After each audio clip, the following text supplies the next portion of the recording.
Welcome back to Bread and Butter, serving up the basics for Hearthstone Improvement. This is episode 151, and as always, I am joined by my co-host Pylet. Pylet, how are you today? Doing well. How are you? I am fantastic, and if you guys can't see it because you're not watching the video version, Pylet and I both, for some reason, decided to wear the same shirt today. It's fantastic. We're both wearing Pizza Planet shirts, and I don't know why, because our guests aren't from Pizza Planet. They're from all over the place. Today we have on BabyBear and Jambre. BabyBear, how are you today? Hi, I'm good. I mean, we just woke up, so a little sleepy still, but we're good. I'm very excited to finally be here and that things finally worked out, like time zone wise and everything. Agreed. It was really nice to see the opportunity come into our laps, and we were definitely going to take advantage of that. And Jambre, how are you today? I'm doing all right. Yeah, good to be on here. Nice to meet you guys. I don't know if So Jambre, what have you been doing inside of the world of Hearthstone lately? Well, we just had the World Championship, so we were co-streaming that, both of us together, doing commentary on that as we watched the games. We couldn't watch absolutely everything because it ran on till like 6 a.m. for us, but we had a lot of fun playing. Watching that and commentating on that. Have you been playing any interesting decks or anything outside of the co-streaming? So I've been experimenting a little bit. I tried to make a big shaman deck recently. Did okay with it on the first day. Tweeted it, and then I played it again, and it turned out it wasn't so great. So if you saw the tweet, ignore it. Not gonna lie, that seems to be a common thread with a lot of your decks, at least as far as people trying it that aren't you. Like you go, hey, I went 16-2, and then other people are like, yeah, no, I went like 2-16, and this seems to be generally a theme. But we'll talk about that afterwards. BabyBear, how about you? What have you been playing? I've been playing really a bit of a boring old BBU DK deck with like no new cards, but it gets the job done and it's pretty good on ladder. And I'm just trying to get like a good finish this month, so I'm not really experimenting because I want to set up for next month's esports. So I'm just playing the good decks, really. A bit boring but good. That's kind of normal. Pyla, how about yourself? I finished my legend climb today, so was kind of looking for what I wanted to play, and after talking about it a little bit last week and telling Storm Rage that he should play it, I decided to play Quest Hunter and went 26-7 with it all the way through Diamond. So turned out it was really good because I did run into a little bit of a pocket of aggro for a while. I faced like 3 like Face Hunter and aggro paladins in a row, which was less pleasant, but it was beating pretty much everything else. So glad to get that out of the way. Entered right around 2,000, which I'm happy with for how little I've been playing the past month or two. And I was determined this month that I was going to get to Legend with Chrono Druid, which I did, despite some bumps along the way. I absolutely love that deck, despite the fact that if you play... I had my coaching last night with Wicked Good from Coin Concede, and we played Chrono Druid, and I told him at the beginning that what's the name of the card? The one that draws gives you 6 armor and draws a card. Oaken Summons. And I told him that it was a guarantee that whenever we played Oaken Summons, it was going to draw Elise no matter what. And we drew Elise, I think, every single time, no matter how many cards were in our deck and whatnot. It was just guaranteed. And I had a game against a mage that I just made some stuff for. I was playing. They destroyed my duplicating location there, the Ashar, whatever it is, the one from one of the Fable cards that duplicates, and then they dirty ratted my owl, and then they ate something else, and then I thought I was going to be okay because I generated the golem, the one that puts 3 in your deck, or creates one that keeps growing. Jade Golem, and I was very happy. I'm like, oh, this is good. And then they Steam cleared me. So it was like one of those ones where the algorithm said, you're not going to win, Tito. You're just not going to win. So Baby Bear, you guys have been pretty busy. What have you guys been doing outside of Hearthstone? Well, we've been traveling the past month and a half already. We're spending the winter in Asia, so we've been kind of just exploring and trying to set up our routine, but abroad. So we've been kind of like trying to both stream regularly, still like 5 days a week or so. So first I, then Jambre, or first him and then me. And then when we have some time off, we go out, have some lunch somewhere or some dinner. I've been getting some really good massages here in Thailand as well, and we have some activities planned for the next few days as well. So we're just like traveling, exploring, relaxing, having a great time here in Asia right now. And how long are you going to be there? In general. We're going back home in the 18th of February. Yeah, we've got a bit longer time here. We Yeah. were in Manila in the Philippines last month, and we're in Thailand this month, and then we're going to be moving on to Vietnam And Cambodia. and Cambodia. Yeah, for a little bit as well. That all sounds much nicer and warmer than it is in New England right now. Pylet, what have you been doing outside of Hearthstone? Just family Christmas stuff and holiday stuff. We always get together Christmas Day and then normally the day after for leftovers and board games and whatnot. So spent those 2 days with family, and then earlier in the week, ended up hitting credits on Expedition 33. Act 3 was a lot shorter than I expected it to be after how long the end of Act 2 was. But it makes sense because, it has all the stuff that opens up that you can do if you don't want to just beeline to the end of the main story. So probably going to keep going through a little bit here and there, playing some of the end game content, but we'll see how long that holds my attention. I always say that, and then it never actually sticks that way. And I, for the most part, doing the same thing: family, Christmas, walking the dogs in sub-zero weather because they need exercise, and not loving that. And outside of that, I'm still trying to get my first win in Deity on Civ 7, having fun with that. Got really close. I was within a few turns, but the NPC can be a little difficult on that level, so we're gonna get there. But no one wants to hear about that right now. They want to know about our guests. They want to understand. They want to learn who they are. So we have some questions for both of you, and then we have some questions for each individual person. So we'll start out with the general questions. Whoever wants to go first can go first. How did you get started in gaming, and how did that lead you to Hearthstone?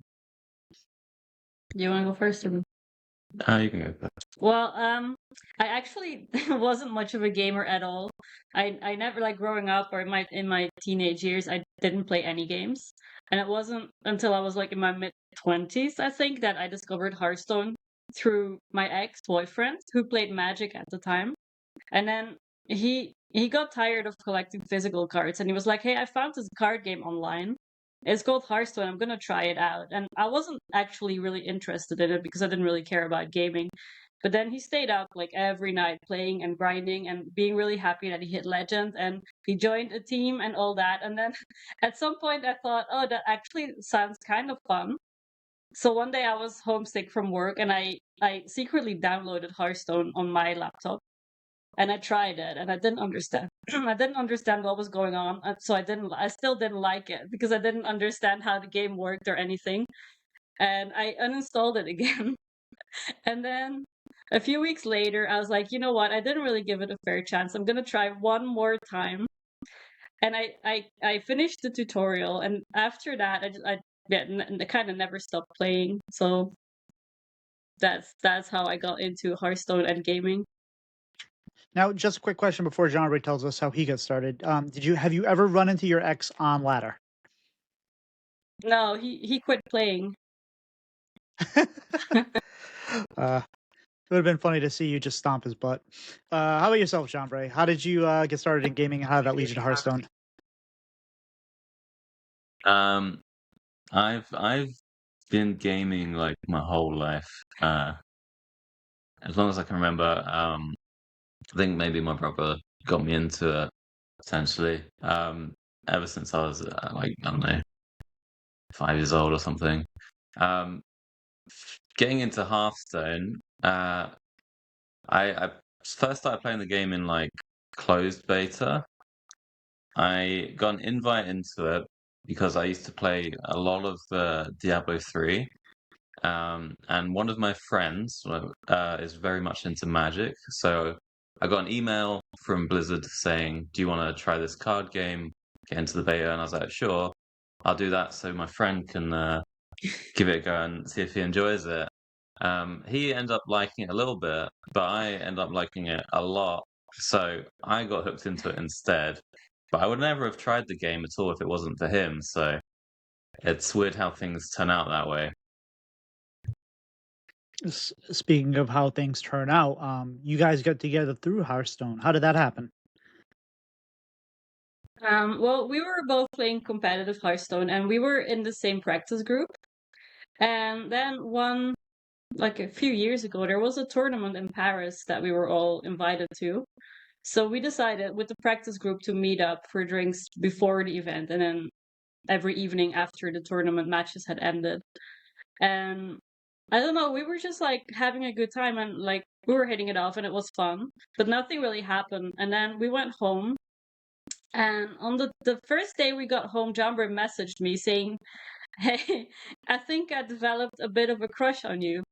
And I said, "You what, mate?" And that's how it all started. Yeah. It's a good thing I pursued because it wasn't the most encouraging reply, to be honest. Well, and Paris was probably a great place for that to start off, right? It's a very romantic place, in whatever. That's awesome. So, Jambre, where does your name come from? And yeah, well, let's start with that. Where does your name come from? Okay, so the basics is it's the first 3 letters of my first name and the first 3 letters of my surname. My name's James Brennan, so it's like Jambre. I came up with it because I needed an email address because my first one was a bit cringy. So I wanted to change it, and my brother had one where he'd changed his name based on his name. So I was like, I'm gonna come up with one too, and I just came up with Jambre, and then I just stuck with it since. So I think I made it when I was like 13.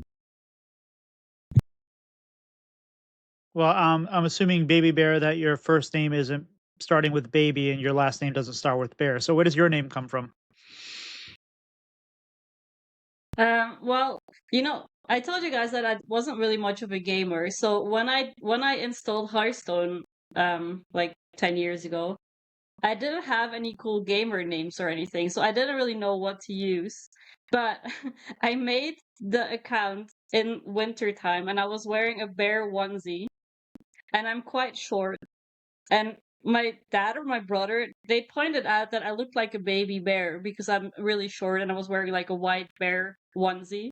So I was like, okay, you know what? My name is just gonna be Baby Bear, and it stuck. Even though sometimes now it's a bit funny because, for example, when I raid somebody on Twitch, they're like, "Oh, hey, thanks, baby, for the raid," and then everyone is like, "Oh, that sounds a bit funny. Should I say baby or should I say bear?" And stuff like that. But I'm fine. I'm fine with all of it now. Now, you guys are kind of like a power couple in Hearthstone, and a lot of times people jam names together with these power couples. So, are you guys like JamBear or BearBree or anything like that? Do you guys have a joint name? We go by JamBear. It Yeah. kind of sounds like my name, so It's it makes the most sense. it's Twitch chat who actually decided. Yeah. Twitch chat does kind of run everything. It makes sense. And speaking of which, you guys are both content creators, but I think you guys really have different approaches. Like, I know Jambre posts the decks he makes online and stuff like that, but you've been more kind of Baby Bear. You've been more kind of doing the thing on the social media where you're trying to engage people and be a little bit more engaging that way. So you guys have different styles, but how does that work between you two, and what approaches do you take? And is there any overlap between the content you make? There's no overlap because Jambre doesn't really have an approach. I'm kind of like his social media manager, where sometimes I'm like, you haven't posted in a week. Do you have a deck or anything to share so people know you exist? Like get some content out there, because he doesn't really do that much like himself. And I'm more like, the social media are there, everyone sees them. I think it's important for networking and for like building a brand on socials. That also helps getting new people to see your stream or your content, and that's something that Jambre doesn't really do himself. But I feel like I'm helping with that a little Yeah. bit. Well, I'll post deck lists and stuff if I find them interesting. I don't like baiting my Twitter followers too much with decks. Sometimes if I haven't posted in a while, I will post something a little Mhm. tenuous, but I will always say what like the match score was and how the sample size is, so people can judge for themselves if it's reliable or not. But I usually like to post something that I'm happy sharing. So sometimes it might take a little bit between Yeah. things. It's funny you say that because in my brain, Jambre deck is synonymous with the word bait. At least for most of us that are, mere mortals. Would you agree with that, Pylet?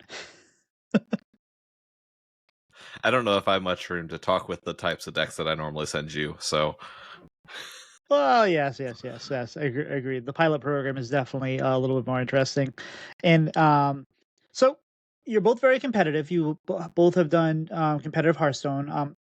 How competitive do you get with each other, and who do you guys think is the better Hearthstone player?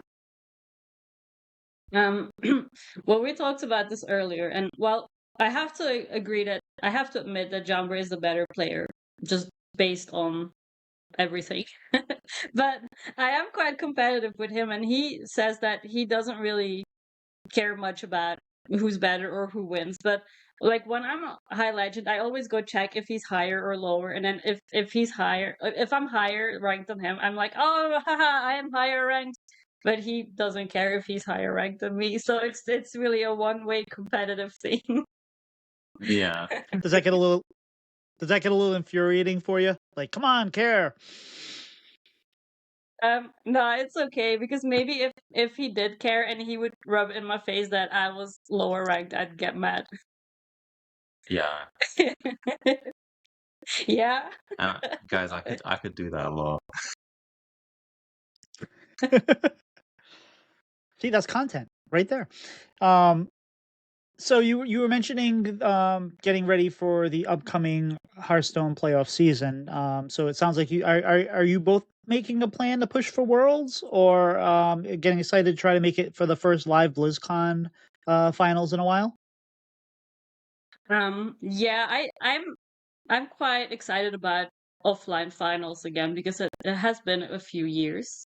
I don't know if I'm actually going to be able to make it to Worlds, obviously, because it's really, really hard. But I do feel motivation to at least try the first few months of the next year to see what happens, and if we can at least qualify to a Masters Tour or anything like that, and then take it from there. But that's how it usually goes every year. Like the first few months, I'm really motivated, and then see if I can get there. But the previous years, the ladder point system has been like really, really difficult, especially in Europe, where the points you need are so high, where it gets super difficult, super competitive. Last year I made it into one Masters Tour qualifier, and then I gave up after that. So we'll see how it goes this year. Yeah, I think I will try. There's a lot of time investment required to like keep going with it. So usually what I have been doing for these ladder point system is try hard for the first month of qualifying. If it goes well, then we keep going. If it goes a bit middling, then I just won't bother for the next couple of months. Well, see, I think you guys just really need to. We had nobody from the United States qualify for Worlds this year, so you guys just have to play in NA, and you probably get in pretty easily, right? Yeah, if that was allowed, we would definitely do that. But you only can qualify based on the region where you live. So unfortunately, we'd have to move to NA to make that happen. You just need a PO box. I'm sure you can make it work. So you mentioned earlier that you weren't really a gamer before you started playing Hearthstone. Are you? Do you think you're a gamer now, or just a Hearthstone gamer? Like, if Hearthstone kind of like died, because things happen, would you continue to stream video games, and what would you do?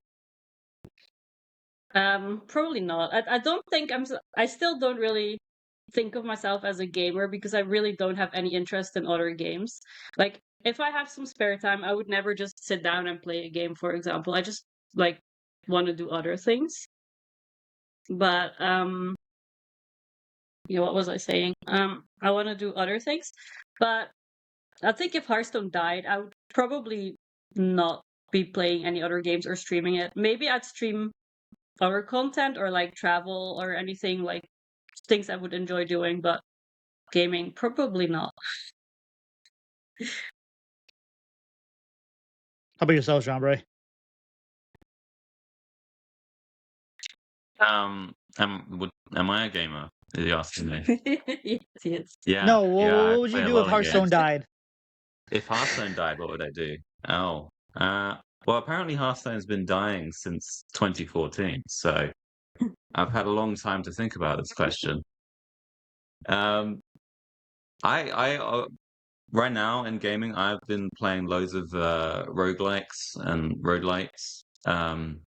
So I think if Hearthstone died, I would try and like probably stream some of that content and see if people enjoy that.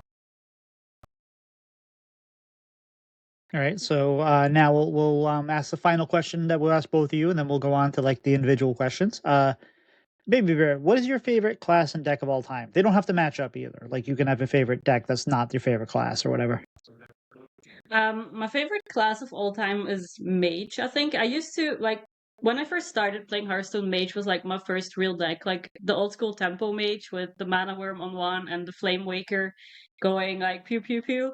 I think like that made me love Mage as a class, but not, like I don't really love the class identity of Mage that much right now, especially with the Protoss stuff in it. It's not really my thing. Favorite deck of all time is a difficult one. Probably also the Tempo Mage, but if I'd have to pick like a standard deck right now, I think something like Aviana Druid, like something really fun, but that can actually kind of compete competitively. Like it's not terrible, it's random, but it has some good stuff in it. I like that.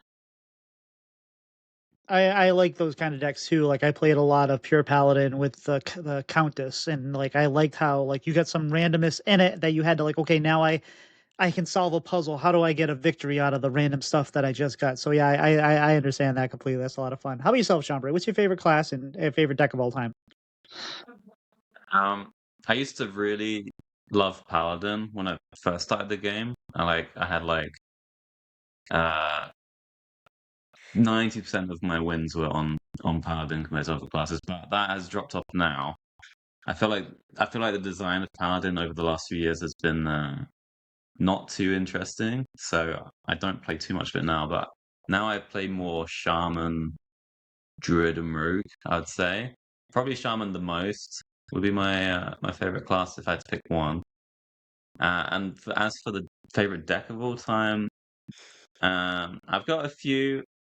It's hard to narrow it down to one, but for now, I will say I used to play back when Arbor Up was a card, this sort of ramp style Druid deck with Overgrowth, Nature Studies, and it had Malagos, which drew a handful of spells. That deck was a lot of fun for me. I played that for like a year and a half while it was viable, and I had a lot of fun memories with that deck. Yeah, I remember that one. That was a lot of fun, and it was always a little different, like every expansion. So it was the same but different. It was a lot of fun. So Baby Bear, you once got to go to China for a tournament. How was that experience like, and how did that happen? That was honestly one of the best tournament experiences I've ever had because everything was super well arranged. So there were online qualifiers first, right? It was for the WESG. So you played qualifiers online. There was like a couple of different days of like a lot of rounds to get there, and then I think the top 8 made it to the offline tournament in China. I was super happy to have qualified already, and then the organization paid for the flights, for the hotel, for 3 meals a day, and they gave you some cash pocket money as well. And if you made it to the finals, like the first few days were just like the top 8 matches, right? But if you made it to the finals, they were held 2 weeks later. So you got to stay, your stay was extended for 2 weeks. You got to stay in the hotel, you got free food, free drinks, everything. A couple of like sightseeing tours as well, and that was all arranged by the tournament organization. So it was really amazing. So I did make it to the finals. I remember the finals were held in like a really big stadium. There was like a really big screen with the matches, and like there was a live audience, like thousands of people. It was crazy. It was very stressful. And I was playing the finals. It was 2-2 in the finals. It was best of 5, so I needed one more win. And the whole game, the final game, I thought I was winning up until one moment where I misjudged how much damage my opponent still had in their deck, because we were playing without trackers, and I thought I memorized it, and there was one card I forgot. And then suddenly I died, and I finished in second place. And even though second place was so good, that moment still haunts me, because the first prize was double the money of the second, but also the finalist, she got a deal with a really good esports team after that, and she got interviews everywhere, and she was like kind of pushed, and I didn't get any of that, and that felt really really a bit bad. That's sad, but second place is not nothing in that kind of a thing. So that's really good. Now, a little bit of a side, Jag. You have a lot of tattoos.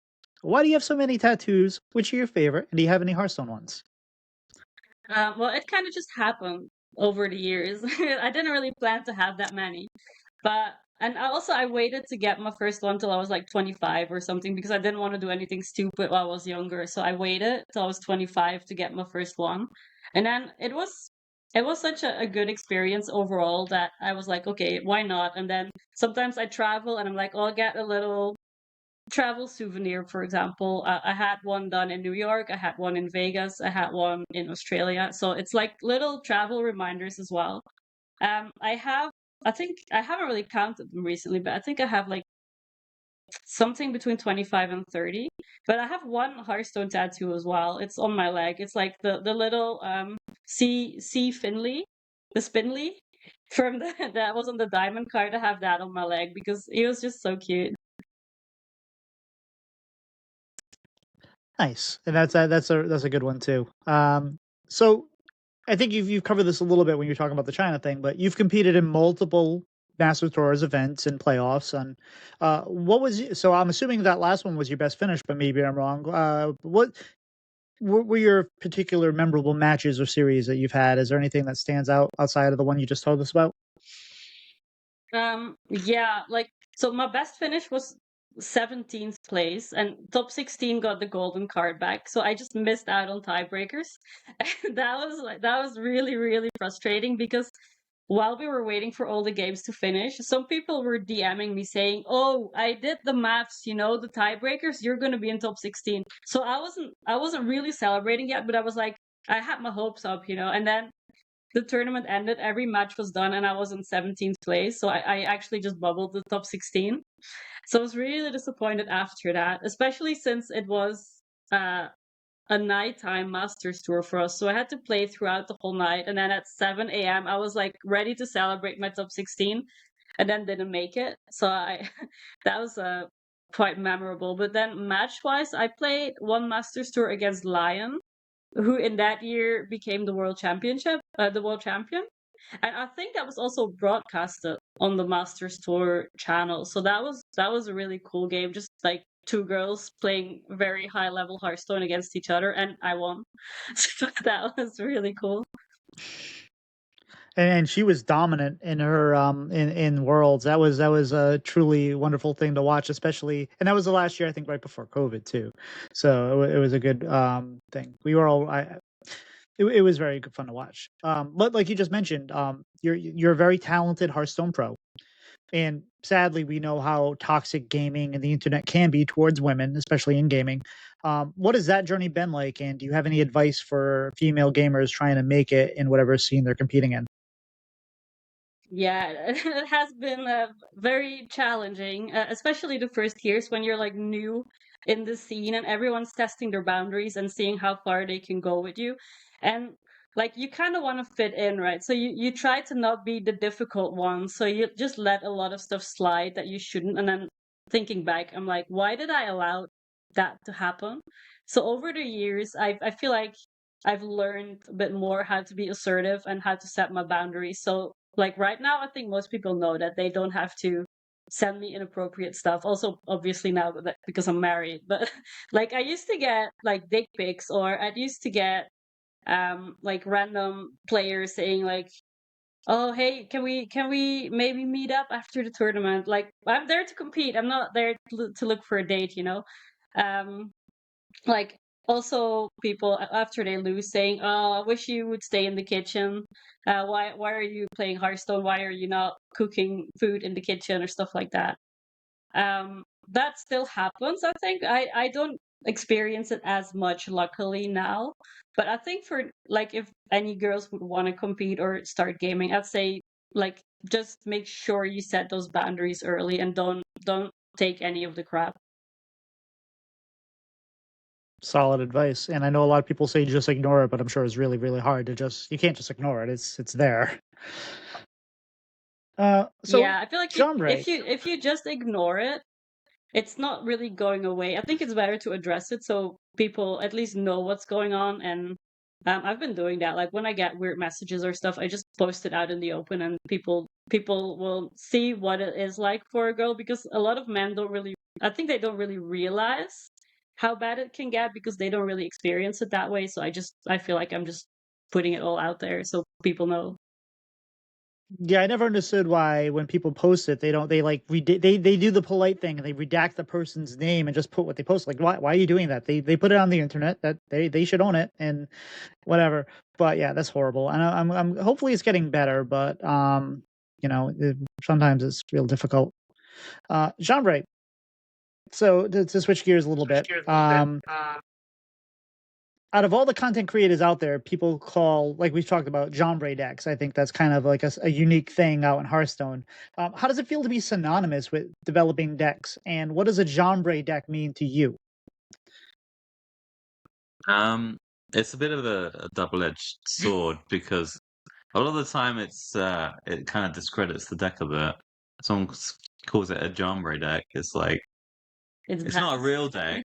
It's a Jambre deck. It's something that only he can pilot, or Sometimes that's true. sometimes that's true. Yes, I mean it's nice that there's some recognition behind the decks. I suppose I've made so many over the years that um, some of them would get recognized.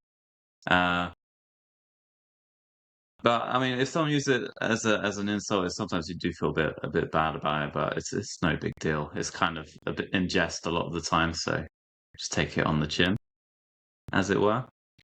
I would say like when it comes to piloting some of my decks, you do kind of have to like understand the deck to win with it. Sometimes I'll take a deck, and it's not like I'm trying to make a tier 1 deck. I'm just trying to take a concept and make it viable within a meta game. And if you can take something weird and make a tier 2 win rate out of that, and have it be viable, to me that's something that's very interesting.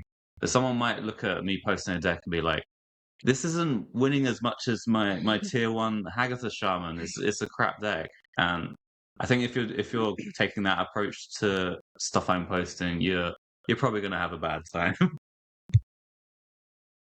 See, I never really thought of it as an insult. I just always think of it as this deck is so different that only Jambre has the skill to pilot it for the most part. And then when it comes to our hands, we don't know what we're doing, and so I don't think of it as an insult. I think of it as kind of a compliment to your deck building skills. And on that note, how much of it do you think is your piloting, and how much of it do you think is your deck building, and how much of it is do you think that, well, this is something that people weren't expecting, so they weren't prepared for it, and you take advantage of that? All of those things will come into it. A lot of the time, like when I post stuff, it is at a high legend rank. I'm not like posting something and trying to pretend it's better than it is usually. All my games are around, let's say, 100 to 200 legend, around those ranks. So it's not like I'm posting bad info about it. But some of the decks I do make will have to require sort of high legend thinking behind it, or a lot of the decks I make are revolved around what I want to call swing turns. That's something that's been synonymous with many of the decks I posted. So with these kind of decks, you have to sort of know how to do setup plays, and instead of just like playing your cards, you got to think about your future turns. You got to do some setup, and then when there's a deck like that being posted, and you just come in and try and play it, it becomes a little difficult to just pick it up and play for some people. Yeah. You're basically saying it's a skill issue. Well, it is sometimes a bit of a skill issue, but like if I just post something and I haven't like done a guide to it, sometimes it's not obvious what the special interaction is, or something like that. When it comes to like if I'm playing a deck on ladder and people get surprised, that does happen occasionally. I always like to do my own stuff on ladder, so the surprise factor does give me a few points here and there. That's for sure.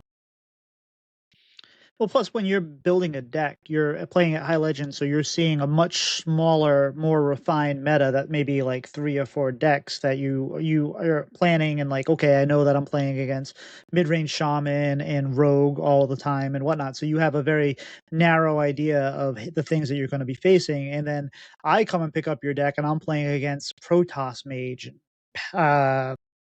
I don't know, imbue shaman or whatever it might be. And it's like, well, no, this deck wasn't designed to fight against those, so maybe it's not going to be as good. And then plus, skill issue. I'll own that. But now that you're planning on competing for Worlds again, at least early on, and when you have been a competitive player, we've seen, like, especially even in the last few Masters tours, a lot of people are in the same practice groups. They bring similar decks. A lot of times their lineups are very, very similar, and they're either targeting or trying to just build the best decks possible. How much, when you do it, are you doing the same thing? Are you just going to kind of bring like the best meta decks, or do you kind of try to bring like some Jambre spice to it and try to find like edges that other people might not? Usually, if I'm preparing for a tournament, I'll have a couple of decks that I have been playing, and usually they're my own ones. That I want to have as my baseline, and I'll look at sort of statistics on what those decks are good against, what they're bad against. Try and sort of align them so that they're either all targeting one deck, or they're all wanting to ban one deck. And usually I'll have like a couple of decks like that, so I need to just fill in the other two to align the strategy. So usually I'll just be like, okay, I've got this druid and this shaman. They both want to ban a mage, so I'll just find a couple of decks that are sort of good decks that also want to ban a mage, and then you already just have a strategy there. And that kind of one doesn't really matter too much what your opponent's trying to do, because your thing is quite focused. You could take the other approach where you have all decks that are good against a popular deck, and you're just saying, if my opponent brings this deck, I'm going to beat it 3 times. I tend to do that one a little less than the other, but both are viable approaches. And usually my lineup ends up having like a couple of my own decks that I like to play, and then probably a couple of more meta ones that just fit the strategy. Do you have any, like we asked BabyBear this, do you have any Masters Tour playoff tournament games or series that are particularly memorable for you? Yeah, I'd say the most memorable was probably my first major tournament, which was back in 2016, the Hearthstone Preliminaries, which is basically Masters Tours back then, it was called. It was pretty early on in the days, so it wasn't as sort of refined where you are where you were actually taking place in the tournament. So I was playing in a bar in London. That was the venue they chose to host this. So everyone else, there were patrons just drinking around us, and they just had the cam on me with a very secluded area playing the games. And in this tournament, the deck lists weren't open back then. They were just closed deck lists. And of course, I brought my own creation, which was an egg paladin. So it was back when people were playing Secret Paladin with Mysterious Challenger. But I changed the deck a bit and added Nerubian Egg and Dragon Egg, since they're very good with buffs like Blessing of Kings. Because the deck lists were closed, and even to the casters, they were also closed. When it came to me being on stream, every turn I drew a new card that they didn't expect. So it was quite fun to watch. And actually, when I was playing in the bar, the rules were a little bit less strict as they used to be, as they are now. So they had the broadcast on the TV in the bar, obviously with a delay. But about halfway through my series, I could hear the casters talking about some of the cards I drew in game one. And I was laughing about it because it was just so unexpected. I ended up losing the series. It's against Tars. If you want to check it out, you can find it on YouTube. But that one to me was just the most memorable one. And of course, I had some of my friends having a few beers and cheering me on while I was playing the game too. I thought you were going to say that like it was only delayed enough where you could still see what might still be in their hand. Like, oh, they haven't played that card yet. And was that the year when it was all like Buffalo Wild Wings? Yes, that's I think some of the American players had the bad Wi-Fi at Buffalo Wild Wings, but yeah, for me it was just a bar in London. Some other UK players like Ball Control and Jackie Chan were there as well. So if you remember some of those names, but yeah, it was a great memory. Nice. Now, do you feel any pressure based on the fact that you are Jambre and you are known for Jambre decks? Do you feel that makes pressure on you to always be innovative and have these unique decks? And does that affect your enjoyment of the game? Sometimes I do feel some pressure of that. I mean, like Hearthstone's a job as well. So if I'm streaming and I'm not loving the game right now, I won't actually play too much off stream. But in those times, I do feel a bit of pressure because most of my innovation comes off stream. I don't really like doing the deck building on stream because when you're building decks, it's so much like an iterative process. It's so much looking at stats. It's so much trying things out, and most of the times they fail. And crossing that off. So if I do it on stream, there's a lot of losing. There's a lot of I'm trying this card. It's probably not going to be good, but I'm just trying it anyway. And then you get people in chat saying, "Why are you playing this card?" I'm just trying it out. But if you keep doing that on stream, it gets a bit annoying. So I like to usually do most of it off stream, and then maybe I'll bring like a deck onto stream to show people and say, "This is something I've tried. It's kind of cool." And sometimes people will come up with some good ideas once the deck's like 90% done. And it's much more enjoyable that way. But yeah, I definitely do feel some pressure if I haven't posted something in a while to come up with something innovative. Is that pressure from the fans or from BabyBear saying you haven't posted anything in a while, get on it? I'd say it's mostly just internally. Okay. Yeah, I thought you were gonna blame me. She doesn't really like pressure me to post decks. She just pressures me to post anything. I'm not. I would say I usually just use Twitter as just a platform for me to share my creations rather than be a social media presence. And I think with this profession, I should lean a bit more into being a presence, but it's just not my default thing to do. So, yeah, I think the pressure's more sort of internal, that rather than anyone else doing it. Now you mentioned that it depends on how you're feeling about like the current state of Hearthstone is how interested you're playing off meta, off stream and whatnot.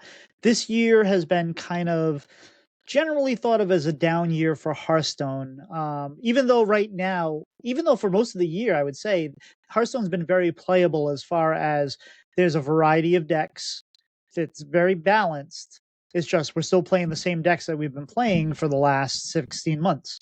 How are the two of you felt about the current meta or the past year, and what are your thoughts about the state of Hearthstone? Well, it should be balanced. They've had like a year to balance it, so without it changing too much. I mean, I think this year there's just been sort of a lack of boldness when it comes to designing cards, which and even with balance patches, buff patches, that sort of thing. That's my main sort of complaint, I suppose. Like people just want to play with new stuff, and we've had a year of decks being the same. We commented on it that when we played when we co-streamed the Worlds, a lot of the deck lists from this year were almost the same archetype, same decks as last year. Yan Ming, who was the champion last year, brought 3 out of 4 the same archetype as he did last year. And for a game like this, like you want fresh things happening. We don't want to just be playing the same decks for a whole year. Yeah, that's like me. I'm playing a BBU DK. That's like one of the tier 1 decks on ladder, I think, right now. It doesn't play a single new card. No. No, there's nothing from the previous 2 expansions in it, I don't think. Yeah, just Elise, I think, is it? Yeah. And I think it's a bit of a shame. Like, if the meta is solved like this, it's not the worst thing for like trying to create decks because you kind of know what you're up against. But it's just boring. if you're just playing the same game you've been playing for 6 months, it's just a bit boring, I think. Yeah. And one final question, and this wasn't on the sheet. I meant to add it. What is something that our listeners might find surprising about you? Like, for example, I used to teach ballroom dancing, and it's kind of a unique thing. It doesn't have to be like very personal or anything like that. But what's something that people might find interesting or different about you that they wouldn't have expected? You want to go first? I need to think of an answer. Okay, I'll have an answer. There's something I do in my spare time that people would maybe find weird, but the website Sporkle where you can do quizzes online. I do like a world capitals quiz like almost every day to try and improve my record, and I think I'm like last time I had like 190. How many? 196 out of 197. Yeah, so I'm one of doing all the world capitals in under 10 minutes. Yeah, you're very good at that. Yeah. It's crazy. I only remember the Animaniac song where they name all the countries, and I don't think they go with the capitals. So, What about you?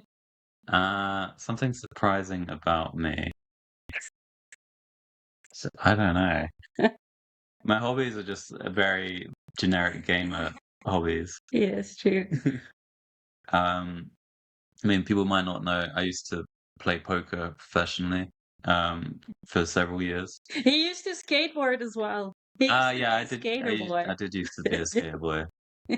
Maybe that's more surprising. Yeah. The poker one's not that surprising, but I used to skateboard a lot as a teen and early 20s. Yeah, a little bit surprising, maybe. Yeah. he was a skater boy. He said, "See you later, boy." Pylet, you get any news this week from Hearthstone? No news this week, which was expected because we're in their holiday break. So I think we're ready to go on to our main topic. That sounds like a great idea. Why don't we do that? So, as somewhat expected, with who we have on as our guest, we're going to talk about deck building some more. So, which we've talked about with a few different guests. So, kind of look at you've talked about it some already, kind of what your process is and things like that, and then maybe talk a little bit more about kind of the end state of refining it. So, what generally is your process for when you're starting to build a deck? Do you have a card, a package, a class? Kind of how do you start that process? So sometimes what I used to do, maybe sometimes still do, is I would literally get the whole collection of cards and just look at each one by one, and think, is there anything cool I can do with this card? Sometimes there's like a death rattle package you could make, and then you just start searching for death rattles, anything cool there. Most of the time, nothing comes up, but sometimes you're like, oh, that's interesting. And we've got like 2 cards that work maybe well together. And I will put them in a deck, and then I'll just sort of start building a deck from that and go around it. So have like, this is the combo I want to do. Okay, do I have enough card draw to get to that? Do I have a curve I can play before? Are there any restrictions around this combo? Like, am I not allowed to play any other Death Rattle minions? Am I not allowed to play certain tribes, that sort of thing? Do I have to play only spells? A lot of the time when there's restrictions like this, it makes the deck building easier because you can only select a certain number of cards. So if, for instance, recently Spell Demon Hunter was buffed, and I saw a lot of people playing very bad builds of that. So that one was easier to make for me because it had to be only spells really in the deck. You could try to play like 1 or 2 minions and still have the spell only package work. But I think just the spells only was very easy to build. I went with it and I was like, okay, what does this deck want to do? It wants to just tempo, it wants to play its powerful cards and kill its opponent. So we're going to cut all the generative stuff and we're just going to put in some smork things instead. And it improved the deck's win rate by like 5% or something. And when it comes to refining stuff, once you've got a base, you got to use a lot of stats websites. You can kind of steal from other decks. You can look at decks with the most games, and you can see, okay, this package in that deck has got good drawn win rate, good mulligan win rate. I'm going to steal that package and try and fit it into another deck. And a lot of the time you can just sort of piggyback off that. And even if you've got a weird combo in your deck, a lot of the bulk of your win rate is going to come from something else that's already established. And then sometimes what I'll do, I'll be like 95% sure on a deck list, but then like the last few cards, it's hard to like know from playing yourself, or it's hard to come up with those last 5. So I will post a deck, and I need basically people to play it, so I can just look at the stats and be like, okay, this card's weak or this card's strong. I need to replace it. So sometimes I tweet something in hopes that people will play it, just so I can look at the stats on it. A lot of times with those cards, though, the ones that you like, the ones you pulled out of no spell Demon Hunter, like a lot of times when they give you the package, they're giving you cards that it seems like they have that synergy. Like Jump Scare seems like it would be good in this kind of deck, or something like that. How do you determine like that this card is actually good or it's just bait? So when I'm playing a deck, I'm kind of always mentally observing how my hand looks, how things feel to play. And in that deck in particular, I tried stuff like Emergency Meeting, which seemed like it would be very good with the buff Solitude, and similar cards like that. And I was just kind of getting a feel for how it felt to play. And whenever I drew those cards, I was like, I want to do every other play than play these cards. And that's what it felt like every time. So, I mean, that one was very easy for me to be like, I want to cut these cards because I don't want to play them when I draw them. Or if I do play them, it's just too slow. And a lot of the time, when it was anything generative, that deck, it felt that way. So I was like, okay, if it feels this way, I'm just going to cut all of them and try and put in cards that I do want to play. So I put in the Sigil of Cinder, which is like a 2-mana spell next turn, deal 6 damage randomly to the board. And that one worked out really well because you have this 4-mana spell that summons 2 3/3s that can hit face if there's an empty board.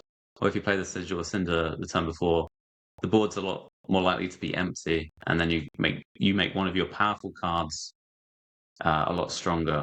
So a lot of the time, if you've got a strong card in your deck, you want to put complementary cards just to make it the curve play a lot better.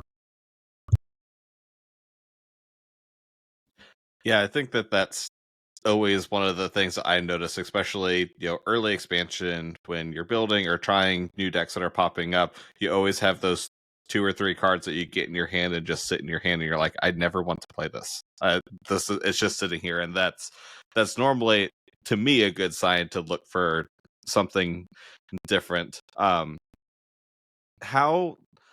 much does your process change, like if you're starting something completely from scratch compared to kind of a variation off of something that's already out there? So you mentioned you're playing some of the big shaman, which I'm assuming has a lot of similarities to the current tier 1 Hagatha shaman.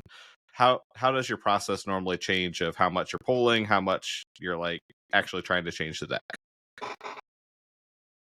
Okay, so this shaman list I posted, it's not a good deck.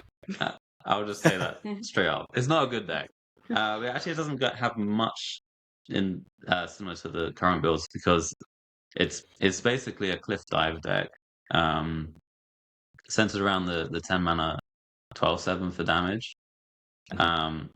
But about a year ago, there used to be a big shaman deck that I made with Titans in the deck. You had like Golganeth, you had Yogg, you had Walking Mountain, is it, or Fountain? Yeah, one of them. One of them. The to life still heal you up, and then you finished with the Wind Fury weapon hitting them in the face. Well, a lot of the cards that were in that deck, the Cliff Dive, Hagatha, they're still available, and of course they released Muradin, which gives you a Wind Fury weapon. So I was like, why don't we just try and make that deck again? It's basically, I had the blueprint from last year. The only difference really is the Cliff Dive's been nerfed by 1 mana, and the minions you summon aren't so great for healing you up. There's no really good lifesteal minion. There's no Titans to clear the board.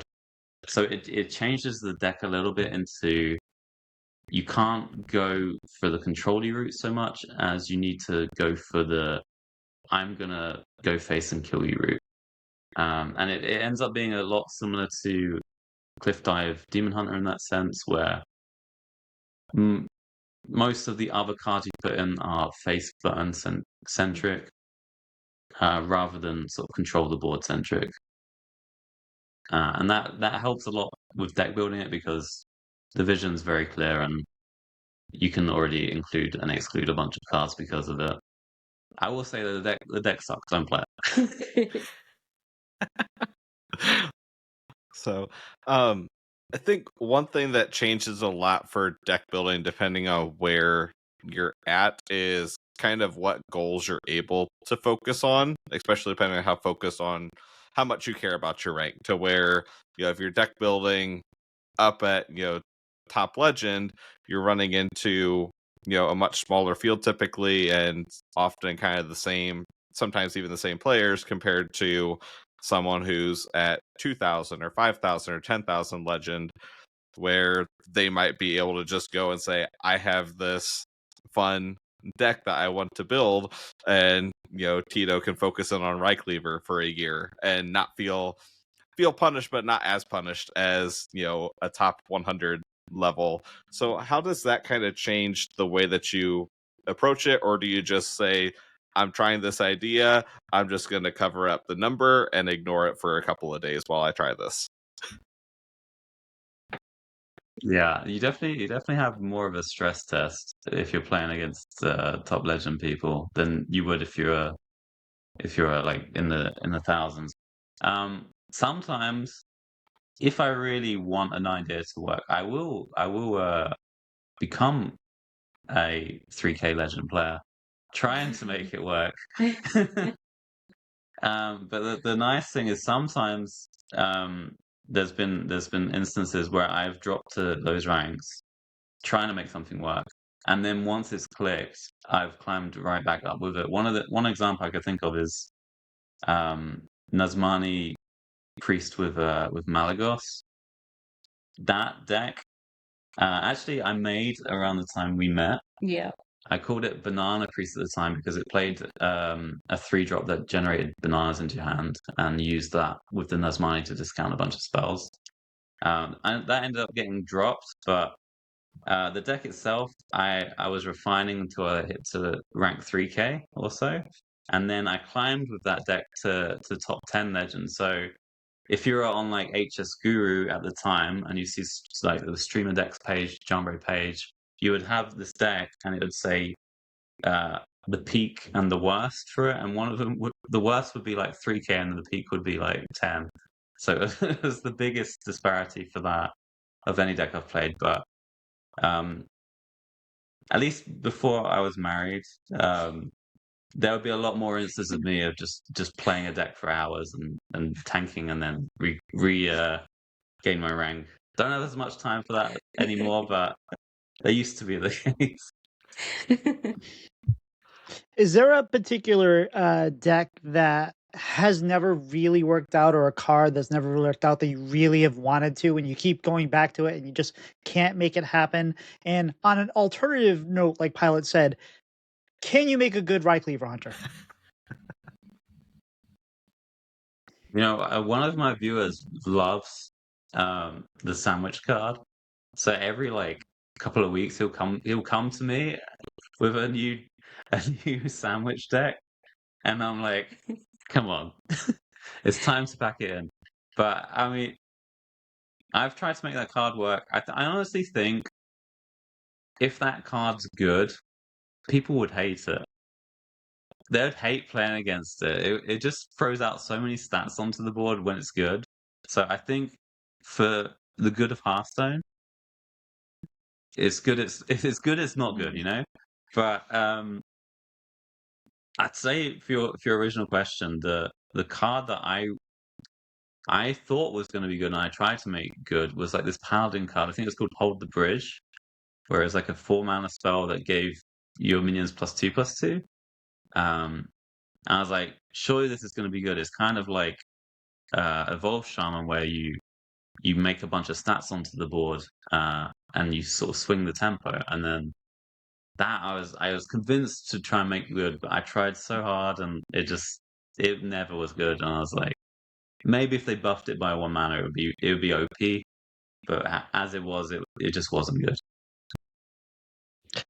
You just mentioned that, and I just remember there's a brand new Paladin card that we can get that sends things to the future and comes back with like +5/+5. I haven't seen it played once. Yeah, that's kind of in the back of my mind to tinker with. I haven't got around to trying it yet. Now, when you're building these decks, do things like the VS report or anything like that come into play for you? Yeah, I will read the report. I'll look at stats websites all the time. VS, they're quite good at sort of cutting some bad cards from decks, but I feel like they're not so great with finding replacements. But they're very good at identifying what their stats are telling them. Like, this card sucks, don't play it. The statistics they have is only like there's a top 1,000 bracket they use, and the skill difference between like a top 1K player and like a top 50 player is very, very large, I would say. So whenever I'm looking at their data, I have to kind of factor that in. Generally, certain types of decks will have different skill expressions. So, for instance, anything that's sort of a curve deck, a top 1K player, they've got all the fundamentals down. They know how to play that compared to a top 50 player. There's not going to be a lot of difference between them. But then you've got something which, like the classic examples, Garrett Road, where a top 50 player is going to pilot that so much better than a top 1K player. Boar Priest was another example where the stats were saying it was a bad deck, but then if you're a top player of it, it was like a broken deck. But the stats just couldn't say that. There ended up being a lot of arguments between people on Twitter. When you said that it was Hearthstone drama was always so lame, because there was these top pros saying the deck was extremely good, and then people were like, look at the stats, it's saying it's bad, and it was just that people weren't very good at just saying, all right, there's just clearly just a discrepancy between what the data says and what top 50 people say, and both can be right. I think that's positive as far as an internet argument, though, when people are just arguing about whether a deck is good or not, and skill differential, and people don't want to admit that like there's a skill differential issue. When, like you were saying, a difference between 500 or 1,000 or 5,000, and each level is still like someone that's in Legend. You're the top 1% of Hearthstone or whatever it is, but the difference between the top 1% and the top 0.001% that you guys are is huge, and it's hard to quantify. But yeah, I'd rather people be arguing about whether or not Boar Priest is good versus a lot of some of the other arguments we see. Yeah. To touch on that, sometimes when I have decks I've posted, and people will say this doesn't work at my rank bracket because I don't face the same decks as you. And that's only true, I think, if you're facing if the deck's very polarized, like it's very, very bad into control or something like that, or it's very, very bad into hyper aggro. If it's just a deck that's a generic good one, it's going to work at like any rank bracket. But I do get that said to me quite often. Like, this deck doesn't work because I'm not facing the same small top legend sort of deck list that you do. It's funny because I think even I say that. Yeah, you say that sometimes. Yeah. I'm just trying to find excuses as to why it doesn't work. It's sometimes even true if it's a polarized deck. Most of the time, it's not true. But even when it is slightly true, if it's a 47% win rate deck and you learn how to play it and you learn the matchups, you can turn that into a positive win rate just by understanding how things are. And because most people, they'll play it for 20 games and give up on it, and that contributes to the thing. But if you play 300, 400 games with it and you know how to beat this deck and that deck and the other deck and how they lose and whatnot, you're gonna bring that up. So yeah, I think that's a really good point, because I feel like especially with aggro, to where aggro tends to dip as you get higher into Legend, just because it's something, unless it's super, super powerful, not a lot of those players are as drawn to. To where you can see that in deck lists, to where you've got this deck list that's more geared towards most of the ladder, that maybe has a couple more controlling tools because of that, and then top Legend that can be cut out for something else because they're not seeing it as much. And if you get hit by it, you just take your lumps and so be it. But you can kind of play that game, and I can definitely see that playing into the stats quite a bit. This might be a better question for BabyBear here, but how much do you lean on other people for testing decks, and normally when does that happen in the process? How often do you get, hey, I think that this is set, or I just started this, I need other eyes on it? Well, I always net deck, so I don't really build anything myself. But sometimes like I asked Jambre for a good deck because I don't know what to play. And I already looked on Hearthstone Guru or Hearthstone Replay, and I just don't know what to play. And then I'm like, "Hey, do you know what I should play to like climb a little bit?" And then he's like, "Oh yeah, I have this deck, and I did really well with it yesterday." And he gives it to me, and I can't win anything. And then I'm like, "Are you sure this is good?" And then he says, "Well, yeah, I went like 3-1 with it." And then and then you play it some more, and then sometimes you have to admit that it wasn't as good as you initially thought. And then That can happen, yeah. yeah, sometimes that happens.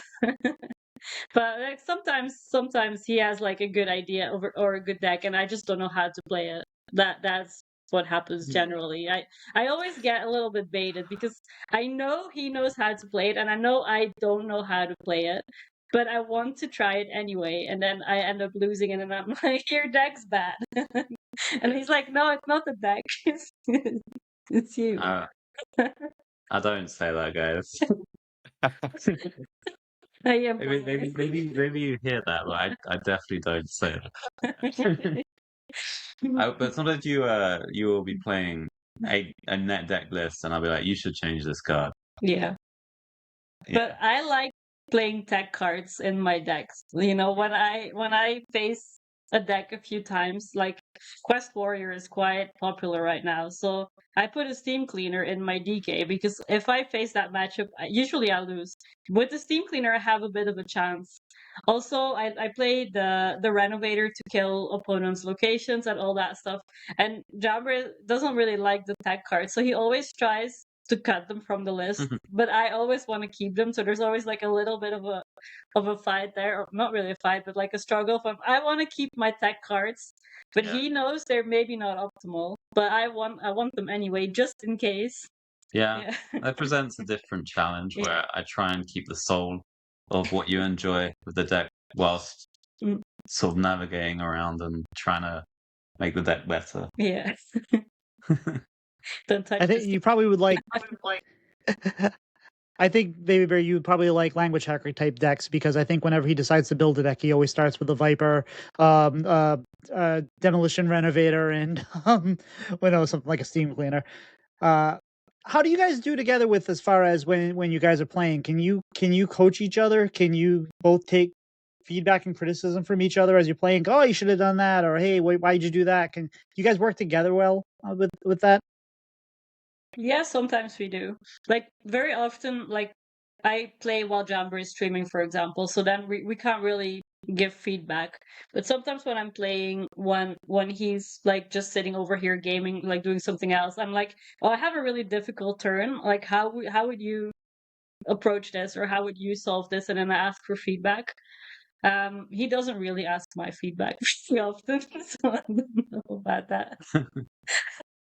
I'm a chronic backseater Yeah. sometimes as well.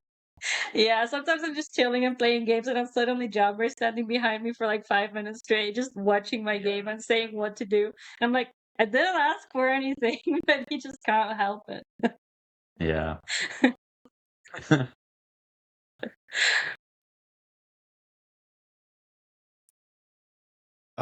So I think one thing that comes up a lot with decks, and normally this is farther along in the refinement, or maybe the deck has become popular and now people are kind of finding, hey, this is a weakness that I'm noticing with what I'm facing or with how I'm playing the deck, but we don't know what to cut for it. So I just saw this the other day. I was looking around on Discord and someone was talking about how they were playing the Stegodon Death Knight, and they felt like they didn't have enough draw, but they had no idea what to cut to fix it because you don't want to put Baron in that deck because it messes with all your Death Rattle synergies.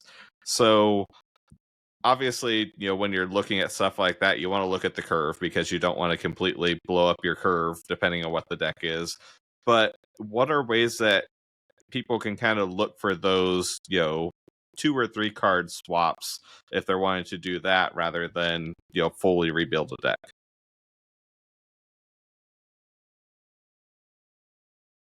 Well, I type draw in the collection, and then I look at the cards and I'm like, is that a good card? And does it fit?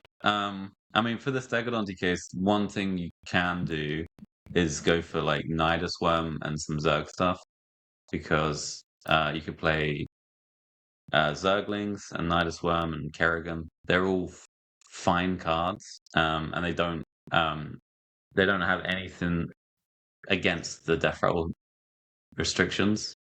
Another approach you could say is like if you're feeling like you're lacking in the late game because you don't have enough draw, is to sort of change how a deck works and maybe make it not so late game focused, make it more aggro.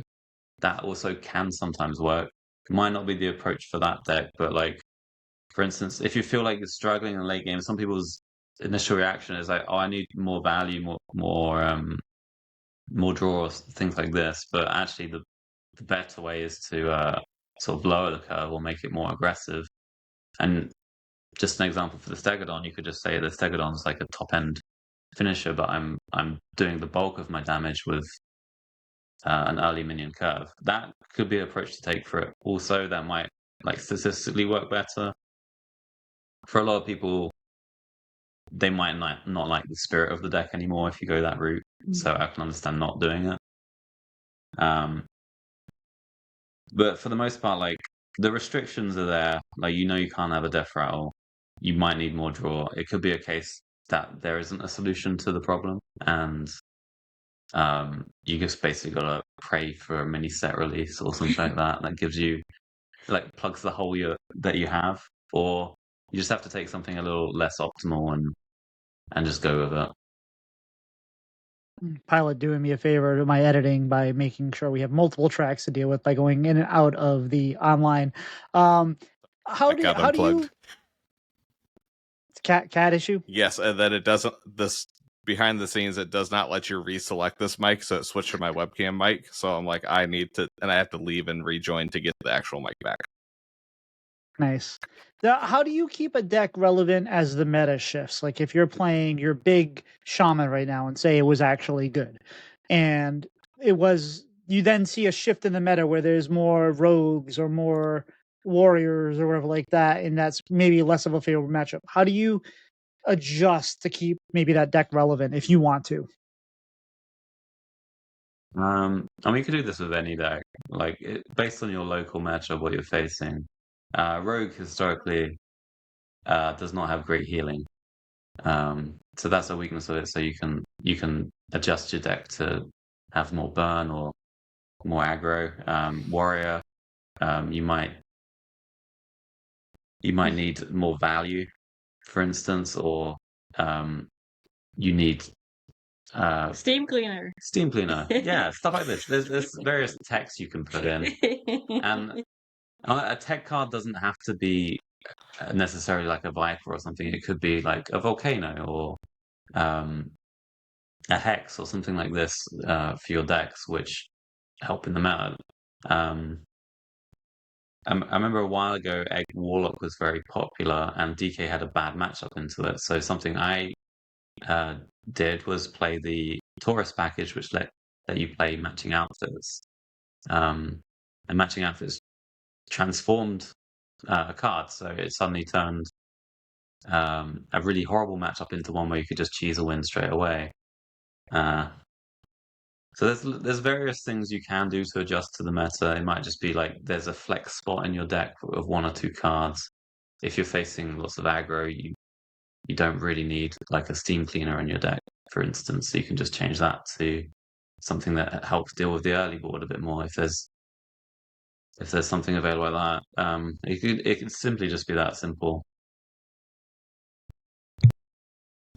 Yeah, I feel like that goes, like you said, for any deck in any meta, to where, if you're playing something aggressive, you can look at, what control tools are there. Are they, are there a lot of decks that are controlling the board very efficiently and constantly? You might have to go for more burn at the end to actually finish the game because your minions aren't going to stick.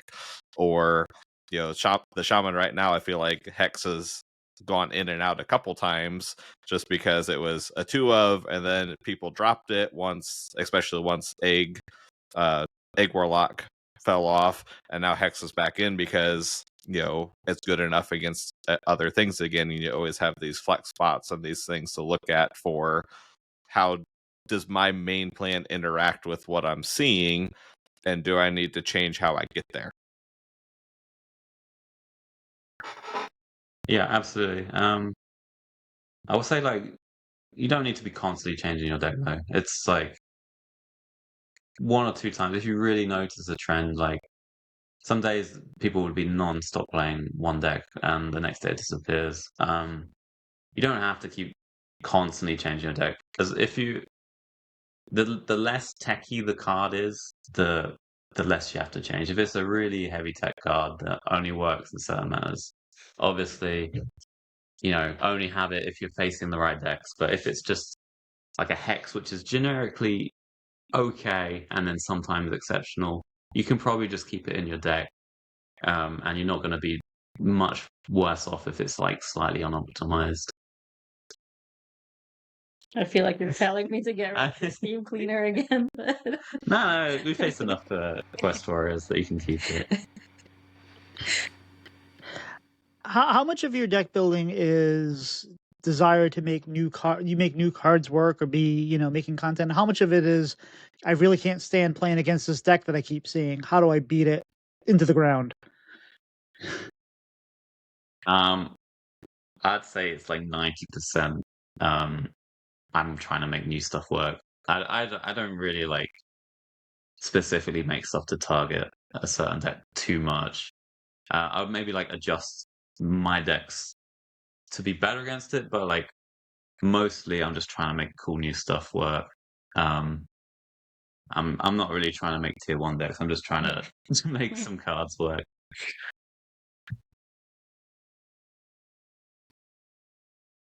Yeah, and I think it's important for people to remember there's plenty of good decks that have come from that, to where we have decks that we get the cards and it's pretty obvious, yep, this goes together and that seems pretty powerful. But I think back, was it 3 years ago, the Penflinger Libram Paladin that came out of nowhere, that was a funky monkey deck that suddenly became one of the top decks in the game and got Penflinger nerfed however long after it was out. And we see these decks kind of pop up, or we see the gradual refinement of, we have this thing that someone like you or someone's trying, and it's close, and now it finally takes a main meta stay because it has the right cards, or enough people finally tried it to realize, hey, this actually does work. I think the Penflinger was just buffed because, or nerfed because, not that it was too good, it was just because of the play pattern was so annoying, and it wasn't me, it wasn't me, really get on your nerves. So it was kind of like I think that they could have nerfed it by just changing the voice line. Yeah, that's true. I think a lot of the time they nerf stuff is mostly due to players' feelings rather than statistics. Like, people want to play a fun game, and if something's really just overall negative, they'll definitely pay attention to that more so than if something's like got a 55% win rate. How do you feel about the way Blizzard has basically worked towards balance over the last year or so? Do you think they're doing a good job? Do you like kind of the decisions they make, or would you go in other directions? I think they have been playing it very safe, because there is a certain group of players that are very loud, very vocal, and they complain about all the cards basically, and like forcing a lot of nerfs and buffs very often. And we've had Zeddy on multiple times. We've talked to him about it. But yeah, like I think it would be better if they would like do bigger nerfs, or a bit like more like make the cards a little bit more powerful, and then if they turn out to be too broken, they can always just tone it down. But now they buff like a tiny bit, but not enough to actually make the cards see play. So that's why we're kind of stuck with the same cards over and over this year, I think. Yeah. I think also there's a factor of that they painted themselves into a corner with the overall design of two of the expansions, namely the Imbue decks and the Quest decks, because I think they realized that if these decks are the best thing, people won't actually enjoy the game, because the Imbue decks is the same thing over and over again. You're just pressing the hero power all the time, and that gets very stale very fast. And the same thing happens with the quests, where when the deck's good, people hate it, like the Quest Warlock. They buffed that into playability, and then everyone hated it. So there was two expansions, which is like 2/3 of the year, where the fundamental sort of draw of the expansion, they didn't actually want to be good, Yeah. which I think was kind of the main mistake. If it was just one of them of the year, we could say, oh, that one was a bit of a write-off. We don't actually want that to be good. But when it was two of them, there was just this big gap in new decks, and I think that was the main mistake they made, I would say. And a lot of the problems that we're kind of feeling just stem from that. And when we're asking for buffs and things to be good, I think probably they're like holding back a bit, because they kind of realize that if some of the things were good, people would complain even more. But I do think there has been a definite lack of boldness, especially with this latest expansion, where I think the design of it was kind of cool, and it didn't have the same problems as the other two, in terms of if it was good, it would be unfun to play against. So they could have been a bit more bold with this one. And there is also a factor that last year people were complaining about power creep a lot, and I think they tried to rein it in this year and sort of do a soft reset on the power level, and they kind of have to stick to their guns at this point and not buff things out of control, and sort of wait for the reset next year and see if things improve. Well, and what you were saying, it reminds me of two different cards that have similar win rates but have different sentiments. Like, so back a couple years ago, we had Ticketus, and Ticketus was a bad card, objectively bad card. It did not win a lot of games, but it just felt so bad when you lost, because it always felt like you lost to it, and it always, burned half your deck, and people hated playing against it. But it was like a 43% win rate deck. It wasn't good, but it was, people either loved playing or hated playing against it.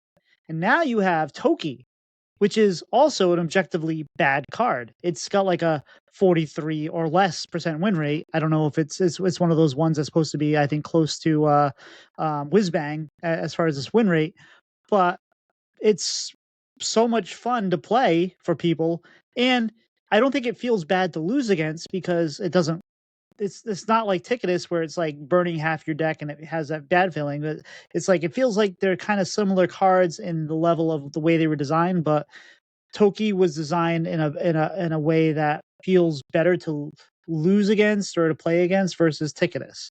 Do you think some of that has kind of like factored into like the way they're developing, and I don't really know where I'm going with this, but you know what I'm saying? Like you were talking about kind of like how they buff and nerf and how they do it based on feeling. Do you think that the way they design cards like that make a difference? Well, so you mentioned the Toki Mage, where people are playing it despite its win rate. That's like a big design win for them, and for the game in general. Like the fact that you just play the deck, you're going to lose over half the time, but you're just having fun anyway. That's perfect, because people are having a good time and they don't have to worry about the deck being too good. With the Ticketus one, I was surprised they didn't nerf it, because people hated it so much. Yeah, I think people just really don't like it when they lose their own cards or their own deck and they don't get to play their own cards. Yes. Yeah. But people also hate OTKs. Oh, yeah. So people hate cards that interact with your hand, Yeah. but they also hate not being able to interact with the opponent's hand. Yes. You know, sometimes there's a lot of contradictory things. I mean, not everyone's the same. So when you have a big general paint of the community, some stuff does contradict each other.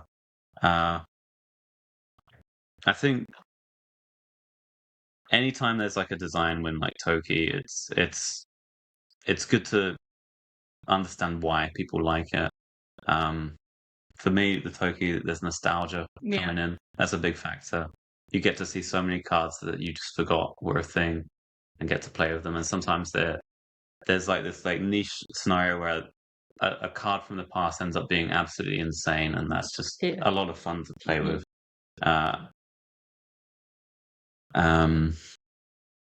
So a lot of the cards recently, which says get something from the past, I've actually really enjoyed. Yeah. I don't play Wild though. Maybe I should play Wild, and I just get this enjoyment whenever I wanted it. Yeah. That would give you a lot more options to deck build, because you could come up with a lot of unique things with all the options you have. You could probably build a whole new. You'd be able to tweet more, and your wife would be happy because you'd have all kinds of new decks. Yeah, the problem is I can't afford to.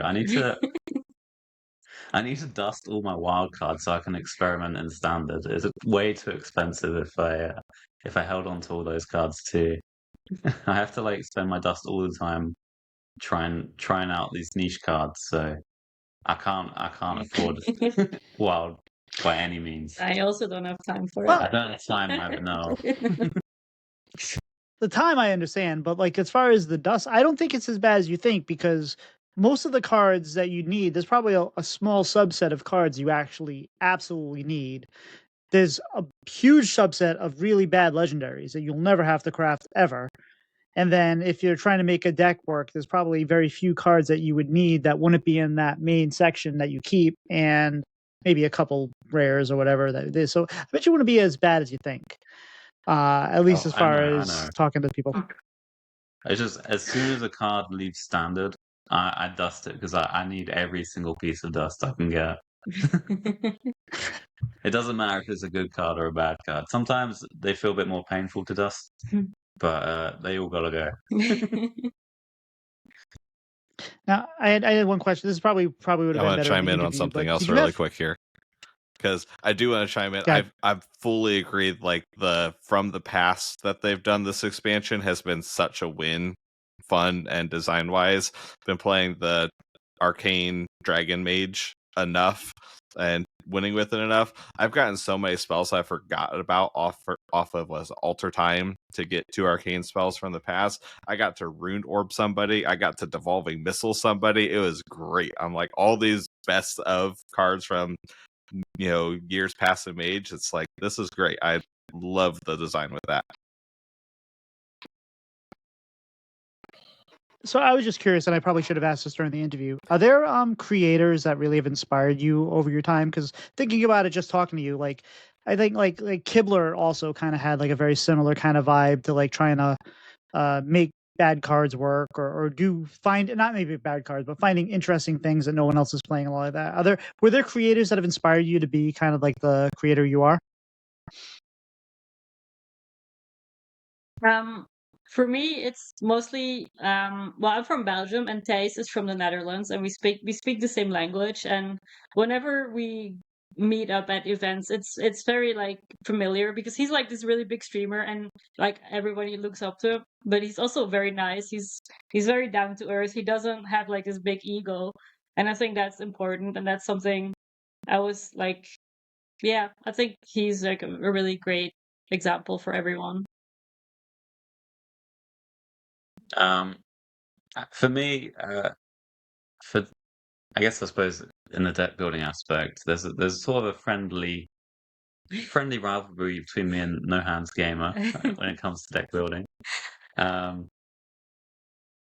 would be a standout, I guess, for me. Over the years, we're good mates, but when it comes to deck building, that would be my main inspiration, I suppose.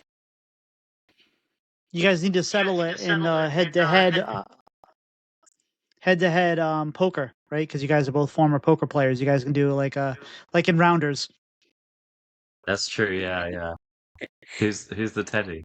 Is it me or no? That is a great question. I'm not sure. But I bet you guys, if you stream that would get some good views. It's true. I actually have never played with him in poker, but we have talked about it before, but never played. All right. So, any additional thoughts, tips, and tricks? Anything on deck building from anyone? Also, I don't build. Not really a tip or anything. But sometimes I have an idea of like a card I would really like to play in a deck, but I don't know how to build a deck. So I have this card, and then I go through my library thinking what would be good with it, and then I just remember like other decks who played like some cards. So I just add all of those into my deck with the card I want to play, and then I ask Jambre what he thinks. And last time, a few weeks ago, I asked him to look at my deck, and he just laughed. So I'm not a good deck builder. But yeah, Well, you should just be able to say, "Here's a card. Make me a deck with this." yeah, I could do that, but sometimes I feel like I want to try as well, and then it just doesn't work out like I hoped. But Jamber has like a very specific style of decks, like you said, with the tempo swings and all that stuff. And then when I try to do it, I don't have the feeling for when I should go in on the tempo or when I should hold back a little bit. So I either go all in too quickly or I just hold my stuff and I'm too greedy and it doesn't work out. So I know if I would ask him to build me a deck, he would build it in his style, and then it still might not work for me. And I know my limitations now, and I know that I can't play the Jambre Decks. Yeah, some tips I have. Curve is very, very, very important in Hearthstone for any deck. Even if you're a slow control deck, you can't just fill it with only top end. You need something to get you there. If you're a ramp druid or something like that, which revolves around ramping, you can put in more top end than something else. One example I'll give people is Creature of Madness, which is both a 2-drop and a 3-drop. So if you're playing this card, you want to put it in decks which don't have an abundance of 3-drops. So for example, Discover Hunter, loads of 3-drops. You don't, even though the card discovers, it doesn't have a good fit in that deck because you play it on 2, and then there's a bunch of other 3s you want to do instead. So just pay attention to your curve, find out where the holes are in the curve. Make sure you've got something strong to do on each turn that you can. And don't overload one particular mana cost with too many cards. Yeah, I tend to do that because I like my decks to have a lot of late game, but then I kind of skip the early stuff, and I'm like, oh, surely I'll survive to play my big stuff, and then I just die, so it doesn't work. Yeah, definitely in the deck building I've tried, curve is always most important, and I like, you're going to have times where just the card set doesn't fit what you need at a certain mana slot. It seems like 3-drops always lately have kind of been where that's been. 3 or 4 drops on some classes, some sets. It's just really hard to find something that you actually want to play, and that's where you can use things like Discover or those value generating cards to kind of fill those gaps. And yeah, I think I had another idea, but I forgot what it was, so it must not have been that important. And my problem with deck building isn't necessarily the curve; it's just picking bad cards and trying to make them work. I need to stop that, and maybe I'll have more success. Yeah. So, BabyBear, you had asked earlier, what was this question of the week? And the question of the week for our first-time guests is always, what is your favorite dessert? My favorite dessert, panna cotta. I really love panna cotta with like a raspberry jam or something on top, something like that. That's my go-to. I think for me, apple pie. Very American. I love it. So if you would like to support the show, you can do so by joining us over at patreon.com/breadandbutterhs. You get access to the raw audio early. You get access to a member channel on Discord. Like, for example, if you really wanted to ask Jambre something particular about deck building, you could have let us know and we could have asked him. You can help shape future questions, future episodes. You can tell us who you want maybe to be on the show. And if they haven't been on yet, we can try to grab them. If you'd like to help us in a non-financial way, you can let people know about the show and let us know how we're doing. Maybe give us a 5-star review on Spotify or your podcatcher of choice. And you can look for us on Bread and Butter HS on YouTube, where we post usually lots of entertaining shorts from the most recent episodes, and you get to see our guests and whatnot. Baby Bear, where can people find you on social media? Oh, I'm everywhere. I'm on Twitter, BabyBearHS, Twitch, BabyBearHS, YouTube, BabyBearHS, TikTok, BabyBearHS. Just type BabyBearHS anywhere, and if I'm on that particular platform, you'll find me. Much better than Schmoopy Daddy, who spells his name 5 different ways. How about yourself, Jambre? For me, just Jambre on Twitch and Jambre HS on Twitter. YouTube as well is Jambre. And how about yourself, Pylet? Where can people find you on social media? You can find me Pylet712, that's Pylet, on Twitter and Blue Sky, as well as Discord. And you can find me at Twitter, Twitch, YouTube, TikTok, and Blue Sky, and anywhere else you might find me at titosantanahs, especially YouTube lately. Baby Bear, do you have anything you'd like to shout out or promote this week? A shout out. I want to give a shout out to actually all my my Twitch viewers, because the past few weeks I've been very consistent, and I've been gaining so many new viewers and new supporters, and it's been really, really fun seeing the growth. And I'm just really thankful everyone for like tuning in and supporting my content. Yeah, and we hopefully. Oh, go ahead. I would like to shout out my viewers as well. There's been a bit of a time change since we've been in Asia, so thanks everyone for tuning in still, despite it being a bit of a disruption. So really appreciate that. I was going to say, hopefully your viewers like to hear you guys so much that they come and find you over here, because we'd love to have them. How about yourself, Pylet? Is there anything you'd like to promote or shout out this week? I think just shout out, obviously, to you two for being on. And then also we have a lot of great deck builders who make a lot of content. We've interviewed a handful of them here on the show.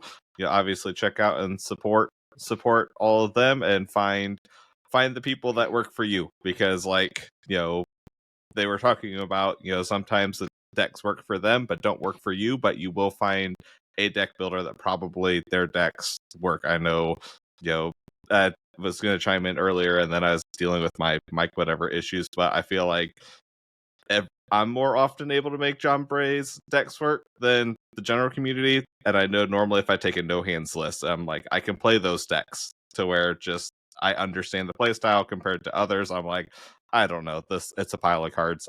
Someone won with it, but not me. Yeah, and definitely if you want to learn how to play a deck, ask questions in their streams. As long as you're polite and you're patient, a lot of times most of the streamers at Deck Build are very interested to talk to you and will help let you understand what they're doing and get from there.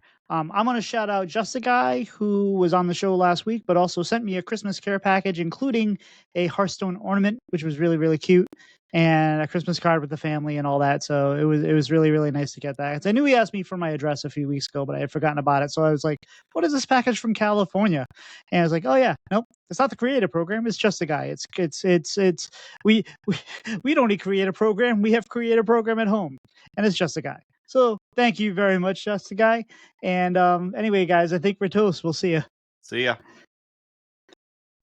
Yeah. Bye.